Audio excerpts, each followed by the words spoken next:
Guys, it's Ruthie from the Popple Backyard Farm. I'm going to do a review of Genesis chapter 4 and the things I learned from studying Genesis 4 from my inductive Bible study. Now, I have been reading this chapter over and over and over for each step, so let me just give you what I've gleaned from this. And Adam knew Eve, his wife, and she conceived and bare Cain and said, I have gotten a man from the Lord. Now, some people believe that she thought that Cain would be the Messiah that was to come in Genesis 3:15. Okay, now we're on verse 2. And she again bare his brother Abel, and Abel was the keeper of sheep, but Cain was a tiller of the ground. Now, Jesus called Abel a prophet. Remember when he talked about the generation that would be responsible for all the blood that was shed? And his first one, he said, from righteous Abel. I'm not sure if he said righteous, but he mentioned Abel first. So that's something that was interesting. Okay, number 3. And in the process of time it came to pass that Cain brought of the fruit of the ground an offering unto the Lord, and Abel he also brought of the firstlings of his flock and of the fat thereof, and the Lord had respect unto Cain and his offering. So they knew the proper way to sacrifice, because Abel offered fat. I'm sitting in my chair if I'm moving around here a little bit. Just my morning here. Okay, so let's see here.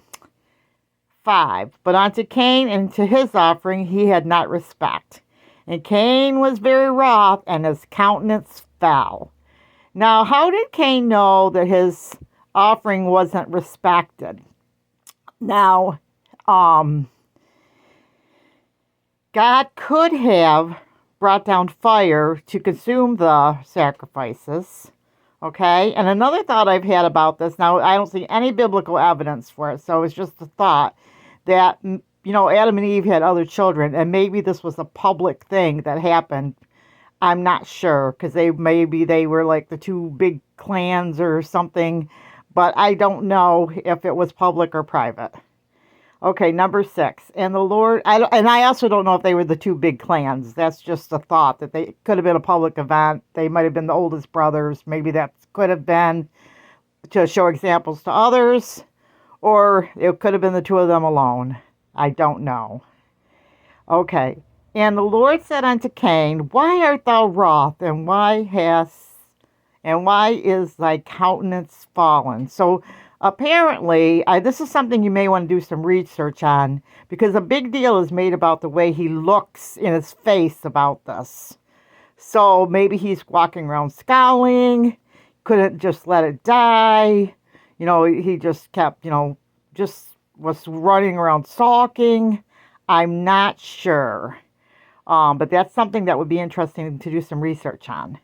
If thou dost well, shalt thou not be accepted? And if thou doest not well, sin lieth at the door, and unto thee shall be his desire, and thou shalt rule over him. So God is giving Cain a second chance to repent. Even though he was, kind of had an attitude and he didn't bring the right offering, God is so merciful and good.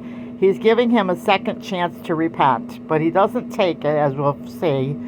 And sin lying at the door. I've heard different things about this. I've heard somebody said like a demonic, almost like a tiger, just waiting to see his decision, waiting to overtake him and to, get him and, bring him further into sin. Okay? Now here we go. These were just prayer requests I had the other day on the side. This is also my prayer Bible that I'm writing prayers in. Okay. And Cain talked with Abel his brother, and it came to pass when they were in the field, now they're both in the field, that Cain rose up against Abel his brother and slew him. So he may have coaxed him out there. I'm not exactly sure what happened there. Okay, so number 9. And the Lord said unto Cain, where's Abel thy brother? And he said, I know not. Am I my brother's keeper? This was a real attitude I see here, because, what an attitude. He felt justified in killing his brother. like Abel was a keeper of sheep. And he said, am I my brother's keeper? Like a low life type of, like just an attitude about being a keeper of sheep. I mean, maybe he was just like, look, you could see just his attitude was just terrible. I mean, he murdered his brother, and then he's like, no remorse, no I'm sorry, nothing. Okay, number 10. And he said, what hast thou done? The voice of thy brother's blood crieth unto me from the ground. Okay? So his blood is speaking. And now art thou cursed from earth, which hath opened her mouth to receive thy brother's blood from thy hand. Okay, so God is letting him face what he had done. We also see that that our blood, like I read about, just said about, like our blood is our life. Okay, so I'm sorry about all the shaking, guys. if you have to just listen, okay. When thou tillest the ground, it shall not henceforth yield unto thee her strength. A fugitive and a vagabond shalt thou be in the earth. Okay, there's some more research to be done for sure on that verse. And Cain said unto the Lord, my punishment is greater than I can bear. Now look at this. He sinned, did all these things, and yet he's the victim.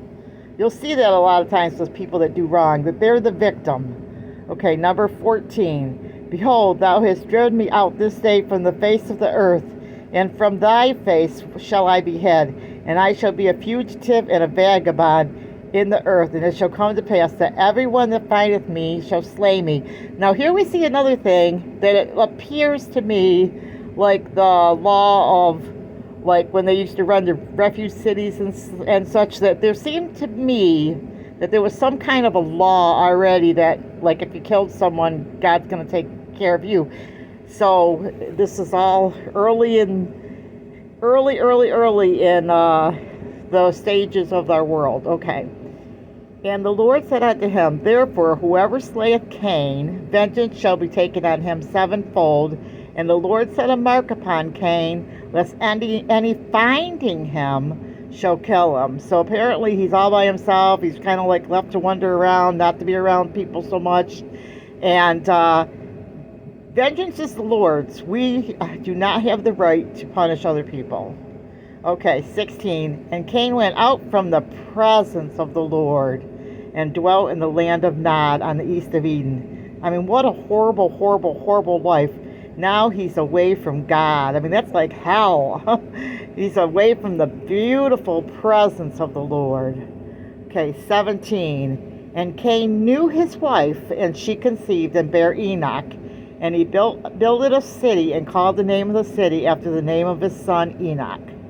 And unto Enoch were born Irid, and Irid begot Mahulah.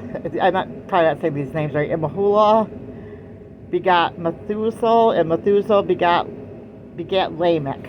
Okay, Lamech had two wives. Okay, here we see sin coming in, because he has two wives instead of one.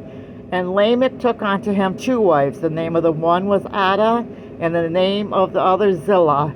And Adah bare Jabal. He was the father of such as dwell in tents, and of such as have cattle.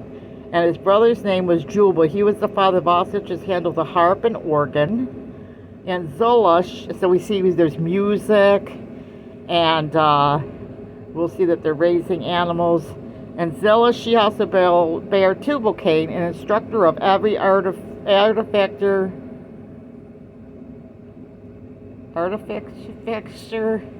in brass and iron. And the sister of Tubal-Cain was Naamah.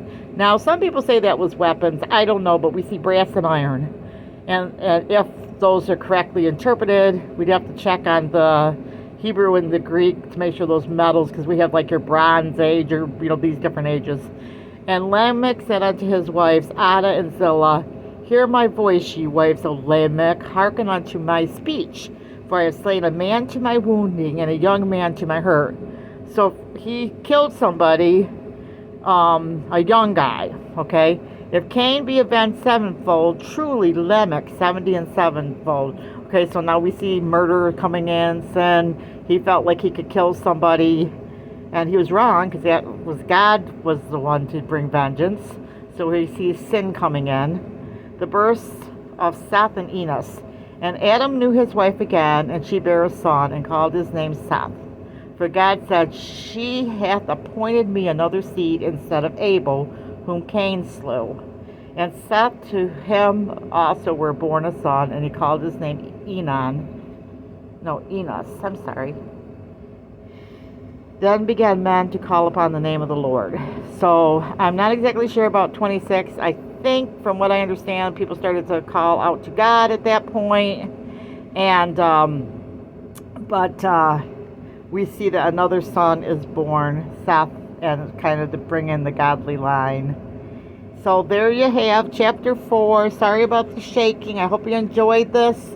And I will see you in my next video. God bless. And remember, big or small, you too can be a backyard farm. God bless.